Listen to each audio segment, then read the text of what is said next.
함께 나누실 말씀 구약성서 스가랴 1장 12절에서 17절의 말씀입니다. 스가랴 1장 12절에서 17절까지 제가 여러분이 한 절씩 읽어요. 여호와의 천사가 대답하여 이르되 만군의 여호와여, 여호와께서 언제까지 예루살렘과 유다 성읍을 불쌍히 여기지 아니하시려 하나이까? 이를 노하신 지 70년이 되었나이다. 여호와께서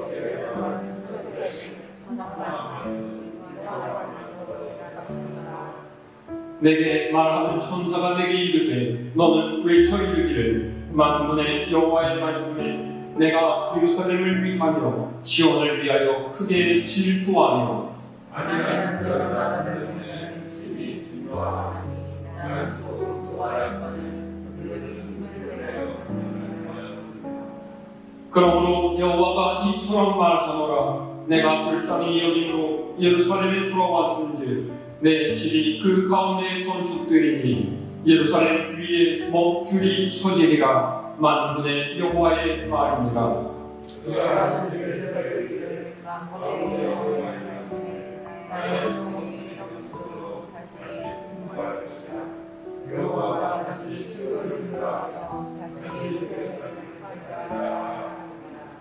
아멘.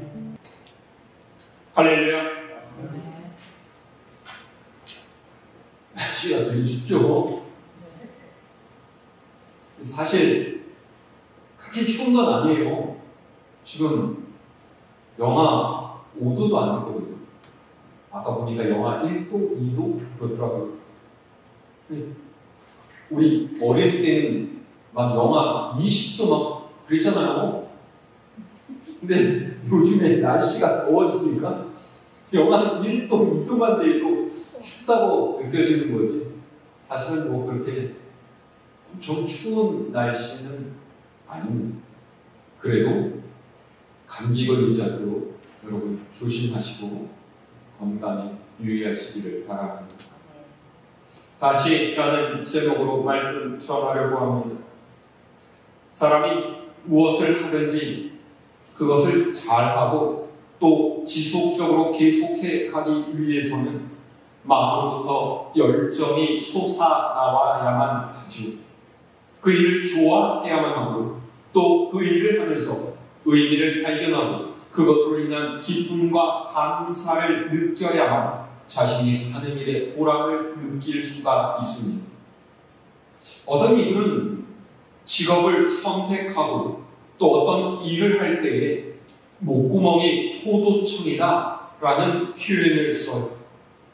무슨 뜻입니까? 이 일을 하기 싫지만은 내가 원하는 것이 아니지만은 먹고 살려니까 어쩔 수 없이 한다. 그런 뜻입니다. 그런데 이런 마음으로 일하는 사람이 그 일을 하면서 기쁨을 느낄 수가 있겠습니까? 자신의 일에 자부심을 가지고 열정적으로 하겠어요? 이런 문제는 이 일이 내가 좋아하는 일이냐 그렇지 않은 일이냐라고 하는 것에 달린 것이 아닙니다. 삶을 대하는 그의 태도가 어떠하냐 거기에 달린 거예요. 하기 싫은 일이라고 해도 그것에 의미를 부여하고 열심을 내는 사람은 무엇을 해도 다른 이들의 칭찬을 받고 자기 삶의 레벨을 업그레이드 시킵니다. 하지만 하기 싫은 일이라고 해서 대충대충하고 다른 이들의 시선을 의식해서 일하는 사람은 그 인생의 다른 부분도 마찬가지입니다. 그 인생은 발전하지 못하고 그런 인생에 기쁨과 감사가 있을 리가 없습니다. 그저 하루하루 시간을 흘려보내면서 무력과 귀찮음 가운데에서 그 인생을 허비하고 마는 것입니다. 그런데 사실 이 사람들이 처음부터 게으르고 무기력한 사람들이었겠습니까? 그렇지 않습니까? 나름대로 열심히 살아보려고 했는데 그들이 원하는 대로 잘 안 되었던 거죠. 하는 일마다 실패하고 마음의 상처를 입고 가지고 있던 소망과 기대가 무너졌습니다. 그러자 다시 일어설 수 있는 힘을 잃어버렸던 거죠. 그래서 낙담과 한숨 속에서 매일을 보내고 있는 거예요. 왜 이렇게 되었을까요? 하나님의 뜻에 자신의 인생을 맞추지 못했기 때문입니다. 하나님께서 내게 무엇을 원하시는지, 내가 어떻게 살기를 바라시는지 이해하지 못한 채 자신의 욕심과 뜻대로 살고자 했기 때문입니다. 하나님을 떠난 인생은 절대로 성공할 수가 없습니다. 우리가 복된 인생을 살기 위해서는 나를 향하신 하나님의 뜻을 분명하게 알고 그것을 이루기 위해서 노력하는 것이 필요합니다. 오늘 우리도 이런 때를 살아가고 있지 않습니까? 최선을 다해서 열심히 살려고 하지만 인생의 환경과 상황이 그렇게 만만하지 않습니다. 갑자기 인생에 내가 예상하지 못했던 어려움이 찾아오고 내 힘으로 감당할 수 없는 인생의 태풍이 몰아닥쳐 어떻게든 버텨보려고 하고 있는 힘을 다해서 안 좋은 상황을 복구해보려고 다시 재기해보려고 하는데 그것이 쉽지가 않습니다. 그러면 어떻게 해요? 하다가 결국에는 손을 놓아버리고 그냥 흘러가는 대로 자신의 삶을 내버려 두게 됩니다. 하지만 여러분, 오늘 무너졌다라고 해서 내일도 무너지는 것은 아닙니다. 오늘 실패했다라고 해서 내일도 실패하는 것이 아닙니다. 내가 실패했다고 하나님께서도 실패하신 것은 아닙니다. 무엇보다 먼저 하나님을 바라보는 여러분들이 되실 수 있기를 바랍니다. 내 욕심과 내 바람을 내려놓고서 하나님의 뜻을 구하면서 그분께서 지시하시는 방향을 쫓아 가야 합니다. 나를 붙잡고 계시는 하나님의 손을 놓지 않고 포기하지 않는다면 하나님께서는 우리에게 새로운 기회를 주시고 우리의 인생을 새롭게 창조해 가실 줄로 믿습니다. 오늘 우리가 함께 읽은 말씀은 스가랴 선지자가 주저앉은 남유다 백성들에게 전하는 메시지예요.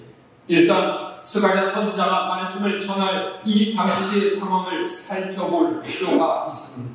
자, 우리 오늘 말씀 위로 쭉 올라가서요. 1장 1절의 말씀 함께 읽어볼까요? 1절의 말씀입니다. 시작. 다리오 왕 제2년 8째 달에 여호와의 말씀이 이도의 손자 베리디아의 아들 선지자 스가랴에게 임하니라 이르시되 아멘. 여기에는 다리오 왕 제2년은 기원전 520년이고요. 하나님께서 선지자 학개에게 그분의 말씀을 주셨던 해입니다. 그러니까 이 말은 하나님께서 동시에 학개와 스가랴 선지자를 부르셔서 그들에게 유다 백성에게 말씀을 전하게 하시는 같은 사명을 주셨다라는 거예요. 자, 그런데 이때 남유다 백성은 70년 바벨론 포로에서 막 돌아왔을 때였죠. 예루살렘에 돌아온 이들이 가장 먼저 착수한 일은 불타서 무너진 성전을 다시 짓는 일이었습니다. 하나님께서는 에스겔 선지자를 통해서 성전의 조감도를 알려주시고 스룹바벨 총독과 여호수아 제사장을 통해서 성전을 다시 지으라고 명령하셨죠. 그래서 그들은 돌아오자마자 성전 재건 공사를 시작했고 기초를 닦았습니다. 그런데 그것이 끝이었습니다. 시작하자마자 얼마 되지 않아서 공사가 멈춘 거예요. 기초공사만 해놓고 그 다음에는 진도가 하나도 나가지 않았습니다. 그렇게 아무 일도 하지 않은 채 16년이라는 시간이 흘러버립니다. 왜 그랬을까요? 여러 가지 이런저런 사정이 있었겠지만 결국 그들은 성전 공사를 계속해갈 열정을 잃어버립니다.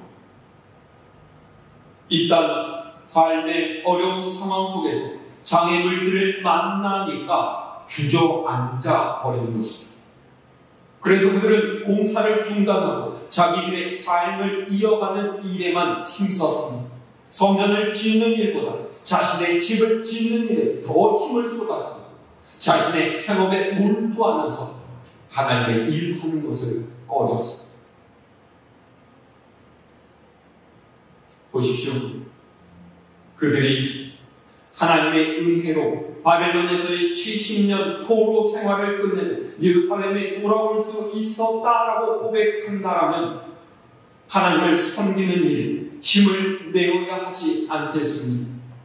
하나님께서 그들을 유다로 돌아오게 하신 것이 하나님의 백성으로서 그분을 잘 섬기게 하시기 위함이었다라면 그런 하나님의 뜻에 응답하는 삶을 살아야 하지 않았을까요? 그런데 그들은 그렇게 하지 못했죠. 눈앞에 보이는 것에 사로잡혀서 그들을 부르신 하나님의 음성을 외면합니다. 이런 남유다 백성을 향해서 하나님께서는 학계 선지자를 통해서 질책하셨습니다. 하나님의 성전은 황폐해 있는데 너희는 그것을 돌보지 않고 너희만 새로 지은 집에 거하는 것이 옳으니 내가 너희의 수확을 줄일 것이고 너희가 돈을 벌어서 전대에 넣을지라도 그것이 구멍 뚫린 전대라 아무리 열심히 모은들 헛일이 될 것이다 말씀하십니다. 학계 선지자는 주로 백성들에게 그들의 보이는 면을 지적하면서 강한 책망의 메시지를 전했지만 스가랴 선지자는 그와는 조금 달랐습니다. 그는 조근조근한 목소리로 이스라엘 백성의 내면 보다 깊은 영적인 면을 지적했죠. 자, 3절의 말씀 우리 함께 읽어볼까요? 스가랴서 1장 3절의 말씀 함께 했습니다. 시작. 그러므로 너는 그들에게 말하기를 만군의 여호와께서 이처럼 이르시되 너희는 내게로 돌아오라. 만군의 여호와의 말이니라. 그리하면 내가 너희에게로 돌아가리라. 만군의 여호와의 말이니라. 아멘. 하나님께서 말씀하실 핵심이 무엇입니까? 너희는 내게로 돌아오라 말씀하셨어요. 무슨 말입니까? 이들은 벌써 돌아왔어요. 바벨론에서 돌아온 지 10수년이 벌써 지났습니다. 그런데 하나님께서는 여전히 이들에게 너희는 내게로 돌아오라고 말씀하고 계시는 거예요. 무슨 뜻입니까? 몸은 돌아왔지만 그들의 마음이 하나님께로 돌아오지 않았다라는 거예요. 그들의 마음 하나님께로 돌아오지 않았기 그들의 삶이 하나님께서 기뻐하시는 산제사가 되지 못하고 세상의 것을 구하는 인생으로 살아가고 있다라는 말씀이죠.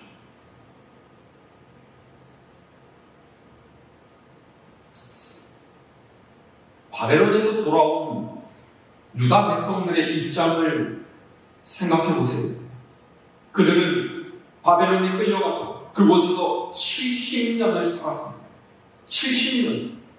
옛날 같으면 한 사람의 인생이 시작되고 끝나는 그런 시간 아닙니다. 바벨론에서 돌아온 이들 중에 나이가 아주 많은 노인들은 바벨론에 끌려갔을 때 어린아이였거나 아마 어린 소녀들이었을 거예요. 그들은 옛날 일을 기억하고 있으니 번성했던 예루살렘 성의 모습도 성전의 아름다움도 모두 기억하고 있는 사람들이, 그런데 돌아와서 보니까 모든 게 정말 참혹하고 엉망인 거죠. 제대로 남아있는 것이 하나도 없고 그야말로 폐허입니다. 이것을 보는 사람들의 마음이 어땠겠어요? 일하고 싶어도 마음이 내키지가 않습니다. 과연 우리가 옛 모습대로 성전을 복구할 수 있을까 의심스러워. 그렇게 하려면 얼마나 오랫동안 이 일에 매달려야 할까 암담합니다. 그러니까 그들이 70년 동안 살았던 바벨론의 그 찬란한 문명들과 자꾸만 비교가 됩니다. 자, 한편 바벨론에서 돌아온 사람들 중에는 한 번도 예루살렘에 살아보지 않은 이들도 있었어요. 바벨론에서 태어나서 그곳의 문화와 삶이 더 익숙한 사람들. 그런데 고향 본토에 가서 살아야 한다는 어른들의 말을 듣고서 나름대로 내가 우리 땅에서 한번 시작해보리라 열정을 가지고 말로만 듣던 예루살렘에 온 거죠. 그런데 와보니까 이거는 사람이 살 수 없는 곳인 거예요. 농토는 황무지요. 마땅히 살만한 곳도 없어. 그래서 어떻게 해요? 자기들의 집을 짓고 어떻게든 먹고 살 것을 장만하면서 이리저리 뛰어다니지만 그것도 쉽지가 않은 거죠. 그렇게 매일을 지내다 보니까 하나님을 위한 일을 하는 것은 어느새 뒷전이 되어버린 거예요. 머리로는 하나님을 위해서 일해야 한다는 것을 알고 있지만 현실의 핑계를 대면서 자기 먹고 살기에 급급했었다라는 말.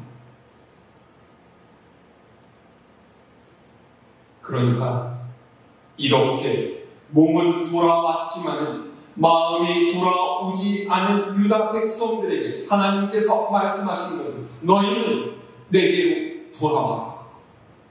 몸뿐만이 아니라 마음이 돌아와야 한다. 온전히 나를 섬기면서 내 뜻대로 사는 백성이 되어야 한다. 그렇습니다. 오늘 이 말씀을 통해서 우리의 삶을 돌아볼 수 있기를 바랍니다.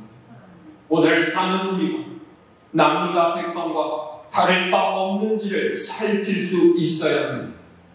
하나님을 섬기며 산다라고 하지만 몸은 하나님의 성전에 와서 앉아있지만 정작 우리의 마음은 하나님을 뜨겁게 사랑하고 열정을 품고 그분을 섬겼던 옛사람을 회복하지 못한다면 우리의 모든 수고는 별 의미가 없습니다. 진실로 하나님께 돌아가는 것이 필요합니다. 3절 보세요. 우리가 하나님께로 돌아가야만 하나님께서도 우리에게 돌아오시겠다 말씀하시지 않았습니까? 열쇠는 우리가 쥐고 있습니다. 우리의 몸과 마음을 온전히 하나님께 드리고 하나님의 것으로 살아가는 여러분들이 되실 수 있기를 바랍니다. 자, 오늘 말씀에서 중요한 포인트는요, 16절에서 17절 말씀입니다. 다시 함께 읽어볼까요? 16절, 17절의 말씀입니다. 시작. 그러므로 여호와가 이처럼 말하노라. 내가 불쌍히 여기므로 예루살렘에 돌아왔은즉 내 집이 그 가운데 건축되리니 예루살렘 위에 목줄이 쳐지리라. 만군의 여호와의 말이니라. 그가 다시 외쳐 이르기를 만군의 여호와의 말씀에 나의 성읍들이 넘치도록 다시 풍부할 것이다. 여호와가 다시 시온을 위로하며 다시 예루살렘을 택하리라 하라 하니라. 아멘. 17절에 반복적으로 나타나는 단어가 있어요. 다시라는 말입니다. 하나님께서 스가랴 선지자를 통해서 유다 백성들에게 말씀하시죠. 성전을 다시 지어라. 그러면 내가 내 것으로 삼은 이 땅이 다시 풍부해질 것이다. 다시 너희가 위로를 받고 택함을 받아서 하나님의 일을 하게 될 것이다. 라고 하세요. 다시 시작해. 그러면 다시 복을 주겠다. 라고 하십니다.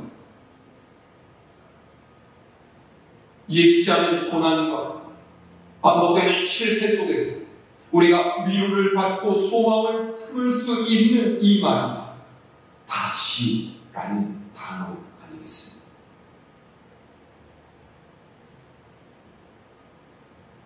이전에 삼손에 관한 이야기를 몇 번 드렸는데요. 삼손은 하나님의 특별한 택하심을 받고 나시린이 되어서 하나님의 사사로 쓰임받았던 일꾼이었죠. 하나님께서는 그에게 큰 힘을 주셨고 그는 그 힘으로 이스라엘을 괴롭히던 블레셋인들을 쓰러뜨릴 수가 있었습니다. 그런데 하나님께서 주신 그 힘의 매개체가 무엇이었어요? 그의 머리카락이었죠. 그래서 그는 평생 동안 머리를 자르지 않았고 그의 힘이 머리카락을 통해서 온다라는 말을 아무에게도 하지 않았었어요. 그런데 그만 그가 빠져버린 블레셋 여자 들릴라의 유혹에 넘어가서 결국 그의 비밀을 알려주고 맙니다. 어떻게 됐어요? 들릴라의 머리카락이 잘린 삼손은 힘을 잃어버렸고 끝내는 블레셋 군사들에게 붙잡혀 눈이 뽑히고 머리가 밀린 채 감옥에서 맷돌을 돌리는 노예가 되고 삼손의 긴 머리카락은 그의 힘이 강함을 뜻하는 것이고 머리카락이 밀린 삼손은 힘이 없다라는 뜻이죠. 그런데 그렇게 감옥에서 맷돌을 돌리며 노예로 살아가던 삼손에게 변화가 생겼다. 사사기 16장 22절은 이렇게 기록이 되어 있습니다. 그의 머리털이 밀린 후에 다시 자라기 시작한다. 죄가 밀려버린 그의 머리 조금씩 머리카락이 자라기 시작합니다. 어느새 머리 전체가 다시 머리카락으로 덮이게 되었어요. 이것이 뜻하는 바가 무엇이겠습니까? 하나님께서 그를 잊지 않으셨다라는 것입니다. 하나님의 은혜가 다시 삼손에게 부어지기 시작했다라는 것입니다.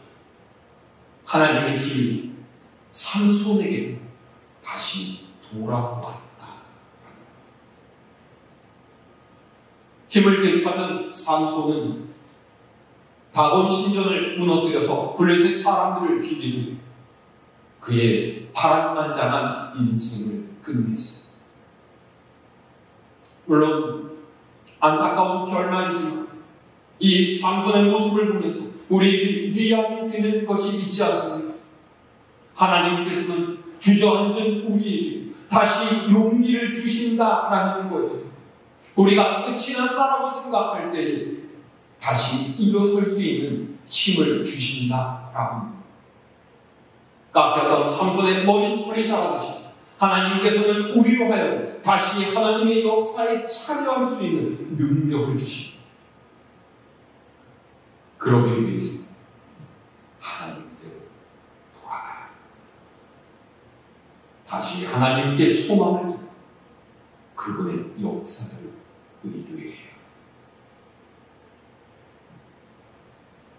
오늘 여러분이 어떤 삶의 어려움 속에 있든지 하나님의 부르심을 듣고 있어야 할 자리, 하나님께서 원하시는 자리로 돌아갈 수 있기를 바랍니다. 하나님께서 우리를 살피시니 눈여겨보고 계십니다. 하나님의 도우심을 받고 간절하게 기도하는 가운데 우리의 열정을 회복하고 하나님의 귀한 일에 나서는 여러분 모두가 될 수 있도록 우리 주님의 이름으로 축원합니다.